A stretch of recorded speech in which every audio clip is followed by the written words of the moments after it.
This is the Moonlight Graham Show, a freewheeling conversation with the role players, the underdogs, and guys with flat-out great stories in sports.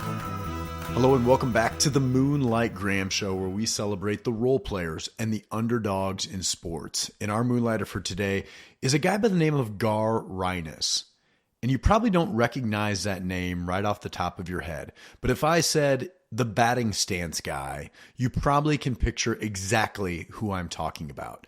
Because back in 2008, Gar Ryness started mimicking Major League Baseball players' batting stances.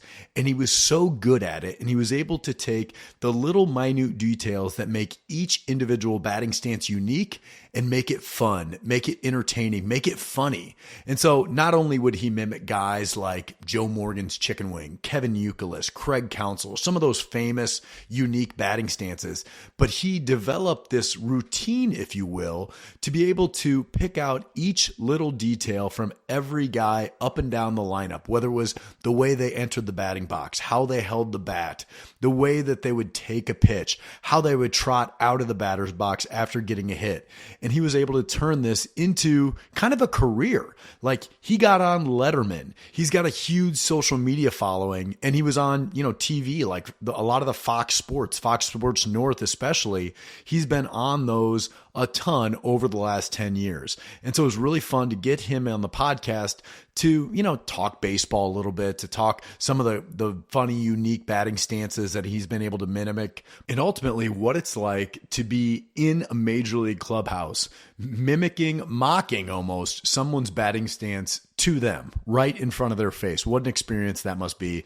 And frankly, this is one of my favorite conversations we've ever had here on the podcast.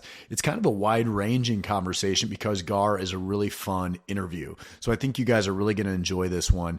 Special thanks, of course, to our sponsor, The People's Company. Check them out, peoplescompany.com. They are the best at farm management, farmland auctions. Matt Adams, Andrew Zomer, best in the business. Thank you guys for subscribing to the podcast. Follow us on social media. Leave us a 5-star review. We really appreciate it. And enjoy today's episode with the batting stance guy, Gar Ryness. But before we get to our interview, Moonlighters, are you or someone you know moving down to Kansas City? Well, if you are, the one realtor that we trust and that you need to be calling is the great Brian Sandvig. As you well know, Brian Sandvig is our producer here on the podcast, and there is not a better residential real estate advisor down in the Kansas City marketplace than Brian Sandvig. Call Brian Sandvig, shoot him a text. Hey, DM us on social media. We'll get you connected with Brian if you can't find him on all the socials, but he is there and he is active, and he is your Kansas City realtor, so give him a call. So, Gar Ryness, better known as the batting stance guy, welcome to the Moonlight Graham Show. Moonlight Graham Show. Gar, we are based in Iowa. We steal so much from the movie Field of Dreams. What do you think of the movie Field of Dreams to kick things off? Are you a hater or are you a lover? Boy, I'm going to be like kicking dogs and not kissing babies on this one. So here's where I want to preface this. I'm from, my older brother was born in Dyersville, Iowa. Oh, wow. Okay. My dad was a Ghost player. You were born I think you grew up in the Bay Area, right? Yep. So in the movie Field of Dreams, you have Ray Kinsella, who went to Berkeley and ended up in Iowa, right? So that's our connection right now. There's Northern California, there's Iowa, and here we are talking about it 30 years later. That's fair. In fact, last time I was in Cooperstown, I saw, let's see, who was going in? I think it was like Edgar Martinez, Vladdy. It was that one. Ray Kinsella was like signing autographs. He was one of the guys you could go up to his booth and like get an autograph to. Dwyer Brown. Yeah. Dwyer Brown. Right. Yeah. I've had him on the podcast, and I love that he is just still living the John Kinsella character, like, going to every minor league ballpark. And I actually love it. Like, I'm not mocking him at all. I think it's awesome. Yeah. I would say I'm more of the natural than Field of Dreams. They're both like important and serious. Obviously there's a bunch of like funny, clowny baseball movie. So like I like Major League a lot. Bull Durham's certainly good, but The Natural was just the one that I really connected to the most. And I thought it was goofy that in 8 Men Out and Field of Dreams, Shoeless Joe Jackson is either a right-handed batter or a left-handed batter. Right. And I thought the DB Sweeney swing was great. It was very like Robin Ventura, which is more like Joe Jackson's been said to have hit, but just the like kind of Aaron Hill stance of, Ray Liotta as a righty. I thought it was weird. Well, not only that, but like, when they actually showed Ray Liotta hitting, it wasn't Ray Liotta. So not only did they not make him left-handed because of Ray Liotta, but he wasn't even hitting, But anyway. when you put movies together, think like most people watching movies are like, oh yeah, that guy's probably an awesome athlete. But like, think to your play your senior year of high school, like who was in that play? You know what it wasn't? A bunch of diehard sports fans. It was like the weirdest girl, the craziest guy. It was like my daughter's like super crazy into musical theater, and so she goes to a performing arts high school. And let me tell you what they don't have there: a sports team. Yeah. So of course he's going to be like right-handed. In fact, I'm gonna say something kind of controversial here on the Moonlight Pod here. I'm going to say that if you just watch people that are either throwing or writing on television or movies or commercials over the next year, you'll find that I swear 88% of them are left-handed. So I think there's like a right brain, left brain kind of thing. So it could be your local weatherman. I don't even care. It could be the president. It could be anybody. Watch how often Ben Stiller, Dennis Quaid, watch how often that person writes or like spikes a ball or throws a ball left-handed. It's like there aren't 4 righties in Hollywood. That's really, really interesting. I've never heard that take before, but I like it. I'm going to start tracking it. There's a pharmaceutical commercial out there right now that has the worst game of catch between a father and son on I've ever seen. And I can't believe it passed like editing. Like I can't believe, number one, that somebody had to record how bad that was. And nobody but who's said editing? But think of who's editing it. You think who's editing is like the shortstop on your adult league softball team. That shortstop is like managing Fidelity and investments. You know what I mean? Where the guy who's editing is like your daughter's weird friend, who like hates sports. That's who edited. So I think a lot of times they're like, well, okay, let's say I throw. So that's why like you'll watch a Dodge commercial and it's like, why is the catcher lefty and the pitcher and the shortstop? Yeah. And why is this Yankee guy wearing 108? I don't even think whoever's the technical advisor watches sports. Yeah, like the movie I think of is when Brendan Fraser was a pitcher for the Yankees. He was the scout, Steve Montana or something was his name. Yeah.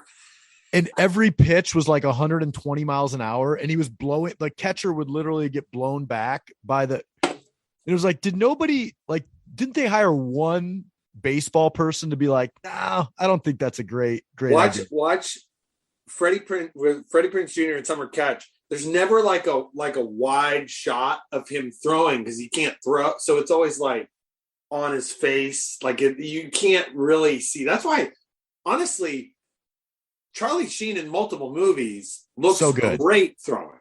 Yeah. He clearly can throw.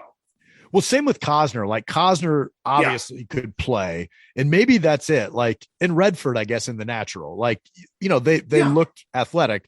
But maybe the bar is so low with sports movies that anybody that looks remotely close to being passable, we're like, okay, like we let Tim Robbins go in Bull Durham, and he's clearly like a jokester out there. Oh yeah. Well, what part of Tim Robbins is like persona and career makes you think like, oh, crushes it? And I'm sure he's like dominating in like a pickup game of hoops. There's not. I think he's tall. I think he's one of the like Jeff Goldblum, Conan O'Brien. There's like a couple people that actually are like 6'4". The thing that was passable with Robbins and Bull Durham is that pitchers can be so goofy, and minor league pitchers especially can be so goofy that every roster does have a goofy guy that actually should not be playing professional sports, but God touched his right arm and he throws 97. And that's the thing about Nuclear Loose that made it passable. Right. It's like Joel Zumaya. Yeah. Yeah. So I went to air guitar. So I have no idea. This may have been 20 years ago.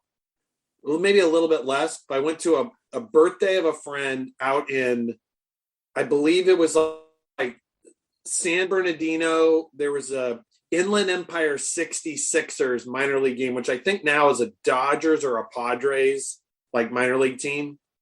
And I'm not kidding. It was Kevin Costner bobblehead night, because when he was prepping for, I'm assuming it was for Love of the Game, they let him throw. Back then, the Inland Empire 66ers were like the San Bernardino somethings. And I guess he threw a couple of innings. Kind of like how you see Tom Selleck take actual real spring training at bats. Yeah. Maybe 91 or 92 for the Tigers. It's like nighttime, real stadium and everything. So I guess he threw a couple of innings for real, like as a tune-up in like a real game. And so the bobblehead giveaway, and it was like a porcelain bobblehead. So it was weird before they moved. I love that. Yeah. It was and by the way, it looked, wait, do I still have it? No. Okay. I think my daughter has one in the room, but it looks nothing like Kevin Costner. I'll try to find it. If we ever take a break at some point, I'll run into her room and get it. I like that. Yeah. Well, did you ever see, now that we're on this topic, Del Curry, Steph Curry's dad played college baseball at Virginia Tech. Oh, wow. No, basketball. I didn't know that. And during, I don't remember exactly when, it was like 96, maybe, he actually signed a minor league contract with the Texas Rangers as a publicity stunt and made 2 starts in the minor leagues as a publicity stunt, and like was, capable. He threw like 4 innings, gave up 2 runs, as like a double-A pitcher. Yeah. And I'm a big fan of like stuff like that in baseball. Like baseball is the sport where something like Tom Selleck can get in that bat. Rafael Palmeiro at 49 years old can play independent baseball and just tear it up. Right. Yeah. Like knuckleballers, Brett Phillips coming in, against the Angels. Like baseball is fun that way. So I think they should continue to lean into that stuff. Like Savannah Bananas are kind of the one bastion left that is doing that. Yeah, that's so. And by the way, who's the team of the Savannah Bananas plays against? Is it the same team all the time? It was like the Washington Generals, the guy with the flaming bat and the pink like muscle shirts. So I don't know the answer to that question, and I've been asking myself similar questions about the Savannah Bananas for the last couple of years, because I just saw one of their ex-players just made his major league debut. So they've got real talent playing for them, and they're playing like they'll play a host of like American Association, high level independent league teams. It's not just a comedy show. Like there are guys that are still trying to make it there. All I know is it's fun and I love everything about it. Not the guy doing the splits. I think they have like some like juggling clowns, to put it in, like some me's of the world. Yeah, exactly. To that point, do you have a history in like performing arts and comedy? So history, like I see your videos. I love them. I've been a fan, probably since 2008 when you first popped on. And the more I watch them, the more I'm like, this guy, he's so good at the physical comedy part of this. Like it's one thing to mimic. It's another thing to like make you laugh while you're doing it. And I was like, either he just struck gold with these batting stances, or like he knows what he's doing here and how to make me laugh. So what's funny is, there's an actor that I'm friends with who asked me if I was like classically trained in dance. I was like, wait, what? And did you go to Juilliard for mimicking yeah, batting stances? I went to NYU to study stances. So I'll answer that with what my family does. So I guess the technical answer is no, but I grew up in a house where my mom was like crazy strict with not allowing us to watch much TV. So we had like a 3x5 card above the like one phone in the house. And then we had to like, so it was Gar, Bevan, Nally, and Bryce. So you'd have to write like half hour if I was going to watch like Family Ties or something. Or if I would watch the NBC Game of the Week, that's like 3 hours, right? So This Week in Baseball, half hour. So we had 7 a week. So the TV was never just like on, on like three, or what is it called? Wheel of Fortune or whatever was on like at night. It just wasn't on that much. And so it forced us to go outside and play stickball. I would line up all these baseball cards because I was the oldest. So when everybody was like napping and the TV wasn't on, I would like go by myself in our living room and then like play a fake game with a bunch of cards. I would like, okay, this guy's leading off, this guy, even though they're all on different teams, it was like an all-star of stink. It was like nobody that's actually an all-star unless I pulled a card. It was like, oh, Robin Young. Okay, you're going to be clean up there. And then I would just kind of play the whole game with a wiffle bat and a glove. So, but I didn't think I was like really imitating him. But then I would look and notice there's like, you could see chest hair through Pete Vukovic's jersey. So then it was almost like some of the imitation would come from just looking at the cards and just assuming what the person was like based on kind of how they looked. Yeah. Whether it was like befuddled or intense. And then we would play stickball out in front. And then, so I guess I would imitate the players, but none of the guys knew what players hit like. So if I said, hey, look, this is Dwayne Murphy or Tony Armas, they were like, who? So it wasn't until college, but I would be like our like Christian youth group or whatever. I would be the MC or maybe do skits or sketches, but no, in terms of like professional, my brother has won a Tony on Broadway. And then my sisters both did like acting and musical theater for a long time and like sang at their college graduation. So all 3 of them were like wildly talented. So I don't know if I was like picking up stuff from them. And you're doing obscure baseball humor for Christian youth groups? Yeah, I mean, no, not at all. Like, no. So, no, the youth group would just be like, we would try to make it funny. So basically do like a Saturday Night Live sketch. Right. But if you imitate, so I think it's just because I was watching baseball so much and loving it so much. It wasn't until YouTube. I mean, it wasn't till a friend, like 2008, a friend who loves the Red Sox, we were having like a kid's birthday party and playing wiffle ball. And he asked me to imitate some people and I made him laugh. So again, it wasn't like I was, Malcolm Gladwell hadn't written 10,000 hours yet. So I wasn't thinking, oh, let me spend my whole life prepping so just start imitating. And then it got a reaction no different than if you would like imitate your aunt and uncle at Thanksgiving and everyone laughed. You'd be like, oh, I guess this is funny. Like, I didn't know. So there must be something natural with that not only are you trying to get accuracy with your impressions or your imitations or, whatever you call them, but you're also doing it in a lively way that's going to garner a laugh. I mean, I think that was kind of the magic of it. So a lot of it was my sisters. So my sisters, I always found to be very funny, but they also didn't care about sports.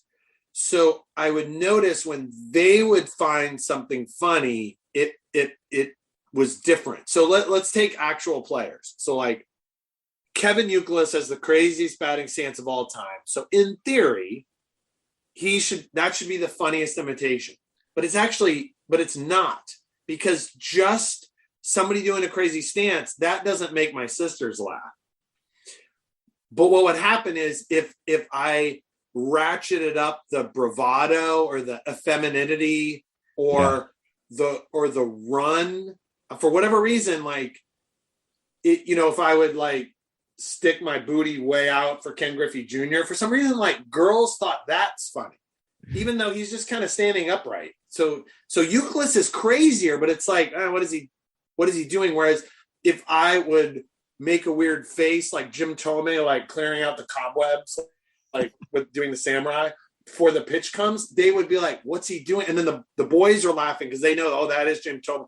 And they're like, wait, he does that? And so they would laugh at like different things. And so what's weird is that once I actually got down with the players in the clubhouse and get to be around the players' reaction, yeah, they don't care about the Euclid as much as they care about imitating the facial expression or the bravado and then the run. It's crazy. The players, which how would I know that, until it happened? But the players go nuts over those things specifically. When you go on Letterman, like this kind of blows up for you in 2008, 2009, and you end up on David Letterman. And you've mentioned it, like your siblings are extremely talented. Your brother's got a Tony Award. You're not necessarily a comedian, but you're doing something that's really funny and really entertaining for people.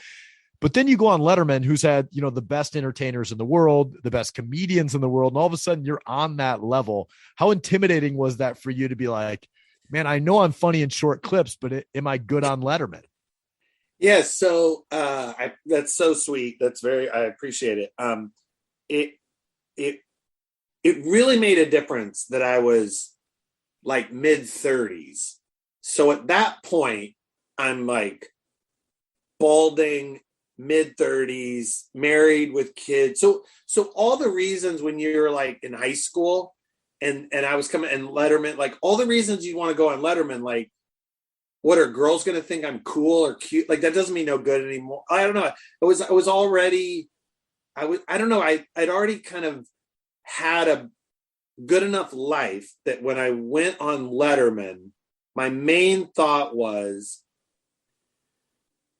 do the best you can, but then also this is going to be a great story at a barbecue when you're 50. So I didn't see it as like, hopefully people will buy my album or hopefully people will go see that movie. I was just like, I can't believe this is, whether I'm on for 2 seconds, like not speaking, settling an argument with him and Paul, or if it was, I'm a guest, it irrelevant. It's just like, it's so crazy bucket list. And I've already kind of lived a life that's been full enough that I just saw it as crazy. So the focus was, all right, I'm going to not overthink how many people are watching at home. I'm just going to try to have a conversation with Dave and then we'll see what it goes. And then the director of the episode, he pulled me aside and gave me some very like kind of almost like strict admonishment. Like what? Hey, take it easy on the Mets, guys. Dave's a big Mets player. No. Well, he kind of, I don't know if he read me wrong, but he was like, I see you. You're like a New York guy. You like to mix it up. And I was like, well, no, no to both, but keep going. He's like, I see you. You're like, so he's like, I want you to know that Dave wants you to succeed, but don't try to top him. Don't try to like go over him. He wants you to succeed. Let him kind of lead the way. So if you go in there and you're just trying to like deliver zingers and one-liners and it's not like back and forth, he'll eviscerate you. That's what he said. So I was like, okay, great. So at that point, I just completely took my mind off the television and just went to, hey, there's going to be a bunch of people in the studio audience, including my wife and the guy who originally shot the first video and we wrote the book together, and then another buddy that was in town. So I was like, if I connect with Dave and the crowd has a good time there, I think if Dave has a good time, the crowd will have a good time. Yeah. So and then I took that advice and then I thought, okay, no, don't tell jokes. Don't, almost like an improv scene. I mean, I've taken a couple like improv classes to know like, okay, there's all these rules and don't, somebody's like, hey, we're at a carnival and there's a young person, you don't say like, no, we're going over here and we're going to do, you go like, yes. And there's all these rules where you don't say no or cut it off. So I remember going out there and just thinking, all right, I'm just going to totally focus on him and hope like my zipper's up, like hope I don't lose track of where I am or trip. So just everything he said, I would like think about it and then I would answer him. And I just kind of tuned out the rest of everything else. And then he had said, okay, if Dave likes what you're doing, he's going to ask you some questions. If he likes how it's going, he's going to have you come over here. We'll set up a home plate, and then he'll ask you to imitate like a batter or two. So I was like, okay, great. And then my fear was he was going to say like, hey, Joe Pepitone, give me a Bob Allison. I'm like, what? I'm not 73 years old. So so then when he called out the names, he kept going and going and going. And I saw the director being like, you got to wrap it up because he's already done the two things. And he kept going. He did 10 names. So like there was something that was filmed. There was like a sketch that never made it into the show because it basically like went over because they just kept going. So a segment that I had no idea how long it was going to go, but I was like, don't worry about that. Just whatever he's saying, like laser focused towards a conversation with just him. Yeah. If his name is on the banner, then just do what he wants you to do. Yeah. Right? It was listen to Dave.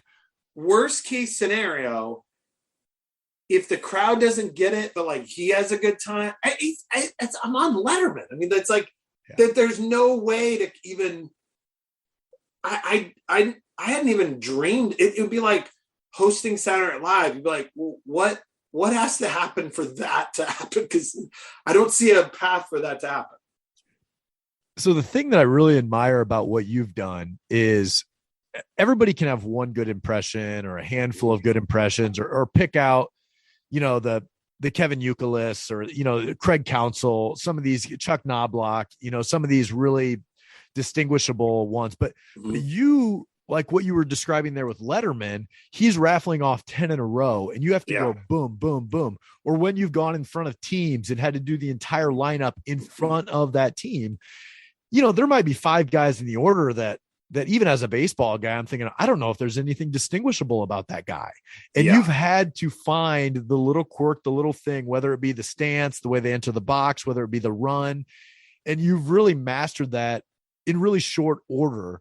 But was that ever that pressure of having to do that either on camera or in front of those people? Was that ever hard? Yeah. So I will definitely prep for if there's if a player is like, hey, when I come into town, can you come to the ballpark? At that point, I'll spend the next 3 days, making sure that I'm checking on who the backup catcher is. And a lot of times if you're going to record a game and you recorded a night game, always record a day game. Because a lot of times there's like 3 other guys that play in the day game. It's the backup catcher and the backup. Yeah. And a lot of times, because I was the last guy on the bench on my varsity, baseball team, honoring the great guys is easy because I've seen them play and I kind of know what to do. So to tip the hat to the last guy on the bench feels really special because a lot of them will tell me later they were hoping that no one would call their name because of the embarrassment of like, well, they won't know me is what they think about me. Talk about like a role reversal. Think of how absurd that is. If people were like worried you might not know them, like, wait, like all the times I would wait after like a Giants game or an A's game in the Bay Area, like, please, can I have your autograph? Like, no way. Like, they're so cool. I want to be them. The biggest loser in the major leagues, I still want to be, when I'm 8, 9, 10, 11, 12, 15. And then like the older you get, when I posted those videos originally, Carlos Quentin, Harold Reynolds, there are multiple people that were like, hey, why didn't I make the White Sox video? Or why didn't I make the Bears video? I was like, wait, you saw it? Like, how, what?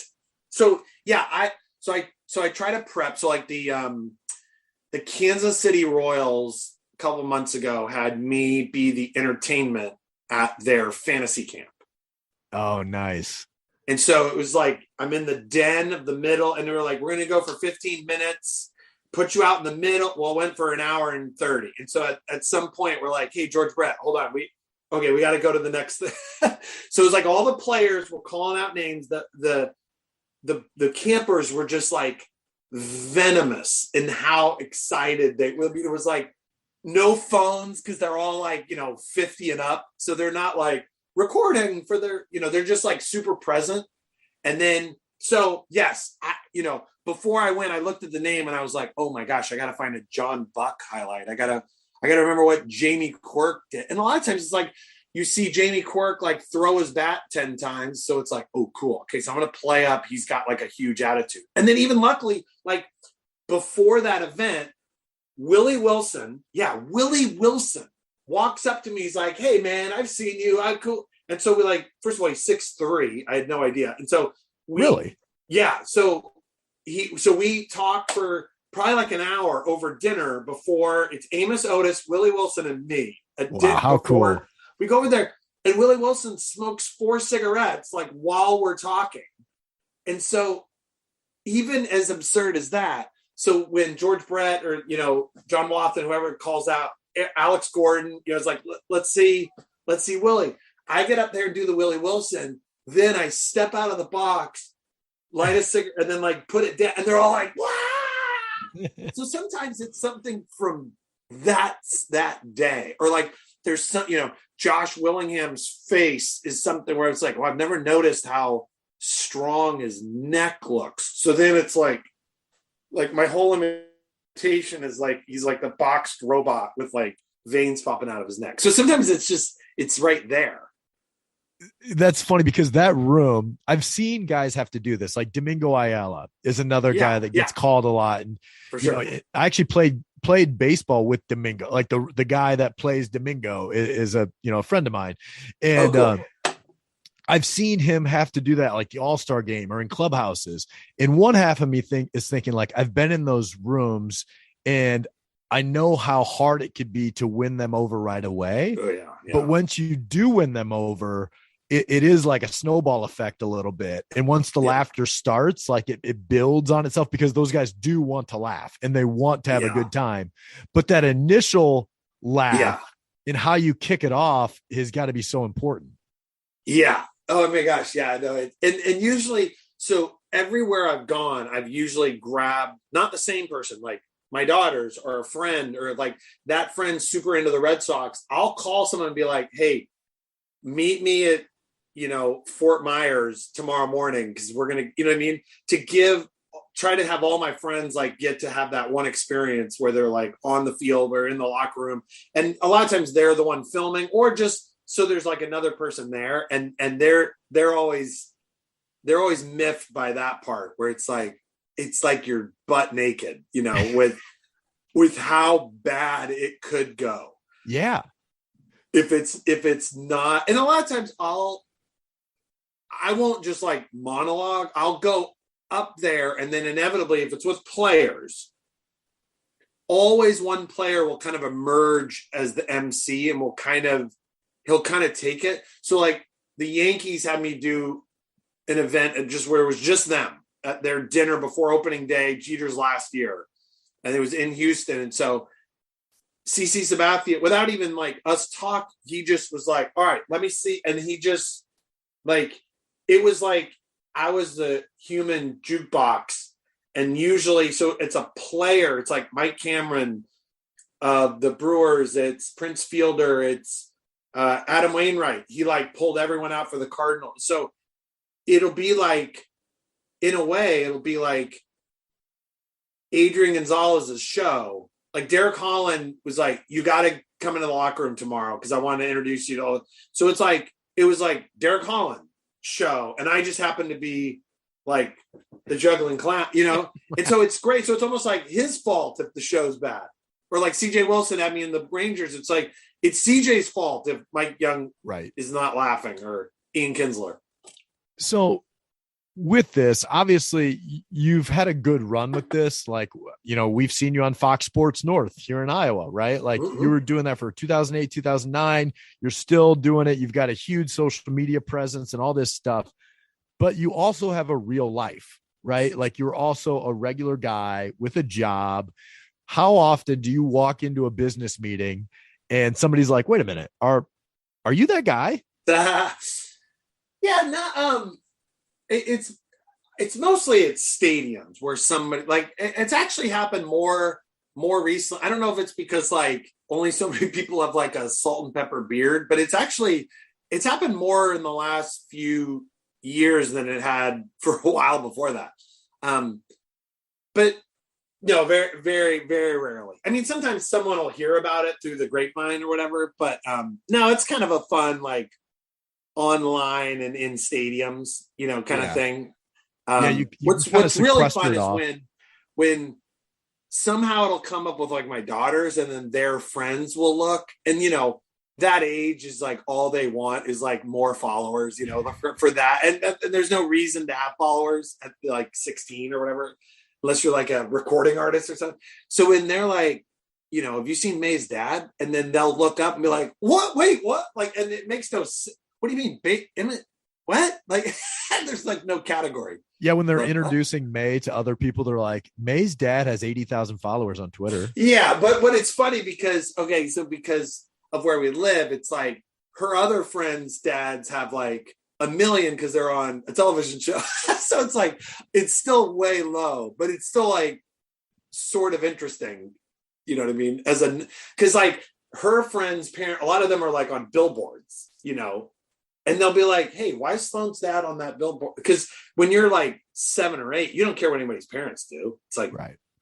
So literally no one cares what the parents, unless they bring home like Twinkies, there's no, like, nobody cares what anybody's parents. If your best friend's dad was in real estate or worked at a grocery store or was the weatherman, like I would have I wouldn't care. Does he have jet skis and a boat? Okay, I care about that, but I don't care what he does. And then the older you get, it's like, well, that's interesting. So you did a YouTube video with the Sklar brothers, and one of my all-time favorite shows was Cheap Seats. They had that ESPN2 Cheap Seats show. It's hard to even describe. It was just pure sports comedy gold. And, find it if you've never watched it. And I feel like, you've done a nice thing with Batting Stance Guy, but like, if you could have been a guy on Cheap Seats, that would have been like the perfect spot for this character. Totally. Yeah. That was, so they've become good friends through the years because they're awesome. And they're like, talk about Iowa. I mean, they're like super Midwest. So like, they grew up in St. Louis. They went to Michigan. They're like super Midwest. And they did like, that Jose Akendo episode of Cheap Seats for the Hall of Fame. And it was just totally. I still laugh about it. And they're such good dudes. If anyone's listening to this and the Sklar brothers come to your town, like definitely go see them because they're like brilliant comedians, really funny, but also like very like Midwestern sensible. Like they're great dudes. They've like lifted up a bunch of like young comics and then kind of like launched them in a way that industry is like super cutthroat. And there's a lot of people not known for like helping, like raise people. They took me to South by Southwest in Austin and put me on stage to go out there and like kick off the crowd. I was like, all right. It was wild. So with your deal here, is there like one thing that you haven't done yet that you want to do? Because you've done a lot of really cool stuff. Yeah, that's true. So yeah, I've thrown out the first pitch at the now Guardians Stadium, and then the Mariners. That was really fun. They had me throw out the first pitch as Felix Hernandez to Felix Hernandez. Oh, that's by the way, where's a lot of cologne on the field, more cologne than I was prepared for. And then honestly, that Royals fantasy camp was just a blast. And that's like it's like super easy and really fun. So that would be awesome, because for me, meeting the guys that I grew up liking is just like a different, it's like I could meet MVP after MVP after MVP, but if I met, Steve Lombardozzi and Tom Bernansky, I would like lose my mind, whereas there's more important people than them, but like meeting Mike Trout, it was like better meeting Tim Laudner, because I you know what I mean? It's like, I didn't grow up with Mike Trout cards, so it'd be like, there's Albert Pujols, there's Ryan Howard, there's Derek Jeter even. And then I would look off the side and be like, no way, that's Mike Aldretti. Wow, Mike, nice to meet. And he's like, what? Yeah. What are you talking about? Like, so, I think the Hall of Fame would be really fun to do, like host a breakfast where it's like all these stars that are there. Like, it's never going to be literally like Brian Kenny, like hosting the actual, like, I understand why you'd want like a real person to do that. But I think like hosting or being the entertainment at different events with a lot of players is just, I mean, Tim, it's like the room goes nuts. If it's the right room and it's the right players, it's really something. So you've met so many cool people, and the Tim Laudner thing's funny because I actually had a weird interaction with Tim Laudner one time where it was really funny, and I was the only one who knew who Tim Laudner was. Oh yeah. I was geeking out, and everybody else is like, "Who's the bald guy?" And I'm like, "That's freaking Tim Laudner." Yeah. But Buck 90 fan club. Yeah. Who's the guy that you've met that you as a kid had up on a pedestal, and then you met him and it was even better than you could have imagined as a 12-year-old? So I'll answer that with having met all these different people. I couldn't believe it.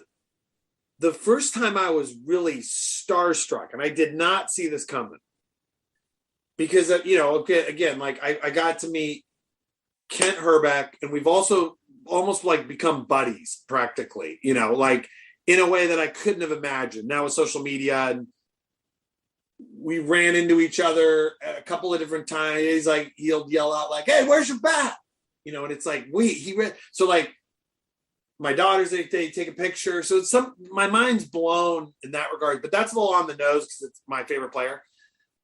As I've met people along the way, there was an event where I didn't know he was going to be here. And then they turned and it was a Cincinnati Reds. Oh, it's when Pete Rose got into the Reds Hall of Fame. The Reds had me be the entertainment for that. So I turned and he's like, "Hey, I want to introduce you to Dave Parker." And I remember being like, wow, like that was I don't know. It would be like if, Tom Cruise, George Clooney, but it's like when you actually see the person, you're like, you don't know how nervous you're going to, be. And I remember just seeing Dave Parker and just saying like, wow, like that in my mind, that was like a celebrity, Right. And he was like taller than I thought. His eyes were like, are these color like he has like really pretty, cool eyes, you know what I mean? Like, and obviously he'd lost a lot of weight because of the disease like that he has. So I knew, so even when like I took a picture with him, people were like, "Man, he looks great." I'm like, wait till the documentary comes out. It's like, it's not so much. It's just like, oh, he's doing P90X. But I just couldn't believe it when I met him. I was totally starstruck. Dave Parker. Who knew? By the way, it's not like I had Parker posters on my wall. It's like, I would have never listed him like, "Oh, he's my second favorite player." I don't know. I just couldn't believe it, like meeting him. Do you ever do like the walk-up songs with it, or like do you add anything to these things, or is it just strictly the batting stances? Oh no, it's the whole it's whatever I noticed about him that like a hitting coach wouldn't care about. So it could the more games I go to, the more I would see like, oh, Ryan Braun walks all the way up and then drops the little thing he puts on his bat. And then Prince Fielder's like, what the heck, walks up and picks it up to go. So, or like weird practice swing, like Hunter Pence does this weird, like glitchy practice swing. Well, Hunter Pence is just weird. Everything he does is weird. So, and then a lot of times the run, I mean, I would have flunked a Scantron test years ago. If you're like, hey, what are the players going to find the most funny? If I would have said the run, but man, anything they do different with their arms or however spazzy they are. I mean, I don't know. It's almost like everyone, like people that are watching are expecting like, oh, okay, well, he's going to hold a bat. He's going to swing. So it's like, that's not surprising. But then like when the Mariners had me do it, there's like seemingly 100 Mariners at the spring training. It's like this crazy epic moment. And so I make his face where he's kind of scrunched up, and then I do the hit, and then I run and do this weird arm thing, and they all start like falling over. Like, oh my gosh, like anything like, and then Nelson Cruz, and then like the run. It's wild how it's like that's the thing they want to see. It's crazy. It's like a giant fart. The whole room. It's like they're like, my 8-year-old, and I just like ripped one because it's like the run. Just perfect comedy. It's so weird too, especially because most players, like your best friends, there's like a 50-50 shot they're aware of what they do. So in some cases they're like, yep, you nailed it. Oh, you forgot. I do this before you. And then other people are like, why is he doing that? I don't do that. And then everyone's laughing. And most of what you know about yourself is from like 8 friends in junior high all laughing at you. Yeah. You're like, what? I don't exaggerate. What? And it's like, wait, what? You're like, I don't shake my legs. And then everybody's like, yeah, you do. And then dudes would know nothing about themselves if a bunch of their friends hadn't laughed at them. And it feels like the baseball clubhouse is the perfect size for that. Yeah. Where like no one is protected, but it's big enough to where you can have some anonymity, but at the same time small enough to where everybody's aware of each other and the idiosyncrasies, especially over a 162 game season. Oh, think about the downtime, the batting practice, the practice. So it's like when I do some toe tap or I, arch my back in a certain way, it's like people have seen their teammate do that specific thing. I think like 2,000 times. Yeah. Like all the batting practice, and it's really it's the bravado. If you can get the essence of the player, again, remember, I don't have to imitate voices. So I don't have to be like SNL quality, but if I can do the mannerism and if they're cool, make them real cool. If they're weird, make them like on meth, just get them as weird as or as fidgety or as like earnest. And a lot of them don't see themselves like that, but their friends will be like, oh my gosh, that's exactly. Yeah. All right. Three questions left here, Gar. First of all, if you had a walkout, what's your walkout?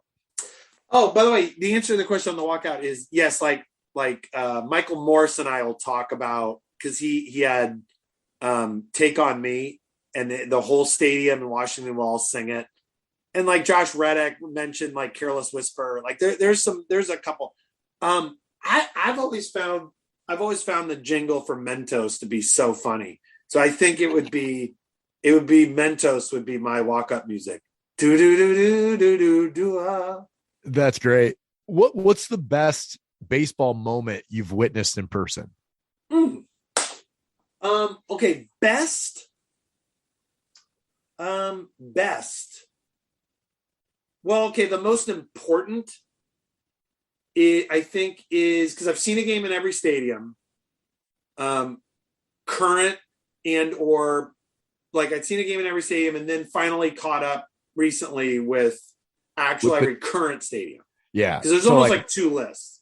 Kingdome, Metrodome. Yep. Yeah. So like the old Comiskey, I missed that one. So but there's like, for anybody who's listening out there, there's basically 2 lists. There's a list A and a list B. List A is if you've seen a home game for each team. And once that happens, it's incredibly exciting. And you've seen a game in every stadium. But, the third oldest stadium in the National League is Coors Field. So that's how many teams have gotten new stadiums in the past 20 years. So 25 years ago, you went on a road trip. My guess is unless it was Wrigley or Dodger Stadium, most of those are Fenway. Most of them are gone. So, Right. so then, the Marlins, the Mets, the Twins, there's a bunch of new stadiums I had to go see. And so I finally caught up to all the stadiums. So now I'm current. And so until, the Nashville A's kick off, it's the Mexico City Toros when the Rays moved it, you know what I'm saying? Like, but here's the fun thing. So my daughter, I have a 21-year-old daughter, so she's seen a game in 24. Whoa. And actually, Minnesota was the 24th, and that was last year. Okay, so let me actually answer your question. I was in the first row of the upper deck, and my dad was getting food when the earthquake hit in Game 3 of the World Series 1989. So that was probably that was the singular event I was at. That was probably I've never been to a no-hitter. I've been to 3 World Series walk-off homers. That feels like a weird, that feels big amount. I mean, I've seen less than 10 World Series games in person, and 3 of them had walk-off homers. By the way, there's only less than 20 ever. Right. World Series walk-off homers. So those were incredibly exciting. That's good. I mean, most of the time I'm not getting that type of material with that question. So that's so here's the funniest part. If you're old enough to know what I'm saying, when I tell people I saw a walk-off home run in 1988, Dodgers versus A's, everyone's like, how are you going to top that? Right? Because that Kirk Gibson home run is probably the most important home run of our lifetime. Right? Yeah. Well, guess what? It was Game 3 in Oakland. Mark McGwire hit a walk-off homer off Jay Howell. And nobody remembers it. Their only win. So when I was like, hey, I saw a 1988 World Series walk-off, they're like, well, you can't top that. I'm like, trust me, you can. You don't even remember what happened. It was the only A's win. Yeah. It was topped a week later. Yeah. Yeah. The other ones were Scott Podsednik. That was probably the loudest. So the loudest moment I've been in a stadium was 05 Astros Chicago versus White Sox. The loudest I've ever been in a stadium for was the Astros were winning by a couple of runs. It was freezing. Podsednik later would hit a walk-off home run off Lidge in extras. I think it was extras, maybe midnight. But the craziest was Paul Konerko hit a grand slam to go ahead like late night.